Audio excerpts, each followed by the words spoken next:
दुनिया में एक ऐसी किताब मौजूद है जिसे शैतान ने खुद लिखवाया था।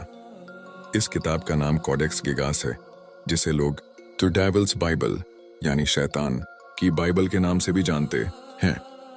3 फुट लंबी, 165 पाउंड वजनी और 600 से ज्यादा पन्नों पर फैली ये किताब आज भी सबसे रहस्यमयी और मना की गई किताबों में गिनी जाती है।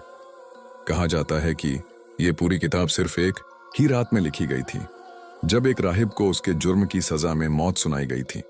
उसने वादा किया कि अगर उसे एक रात दी जाए तो वो ऐसी किताब तैयार करेगा जिसमें इंसान का सारा इल्म कैद होगा। आधी रात को उसे एहसास हुआ कि वो अकेले ये काम नहीं कर सकता। तब उसने शैतान को बुलाया और अपनी रूह का सौदा कर लिया। सुबह जब लोग लौटे तो किताब पूरी थी और उसमें एक पन्ना ऐसा था जिस पर शैतान की बड़ी और डरावनी तस्वीर बनी थी।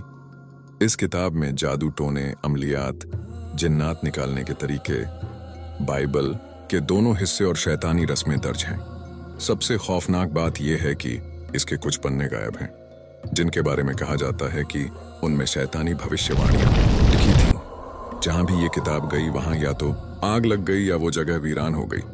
आज ये किताब स्वीडन की नेशनल लाइब्रेरी में बंद है और आम लोगों को इसे देखने या छूने की इजाजत नहीं है। कुछ लोगों का मानना है कि इस किताब को देखने के बाद इंसान को अजीब आवाजें सुनाई देने लगती हैं और उसके ख्वाबों में शैतान आना शुरू हो जाता है। ऐसी और रियल हॉरर स्टोरीज के लिए फॉलो करें डार्क विस्पर रियल्म।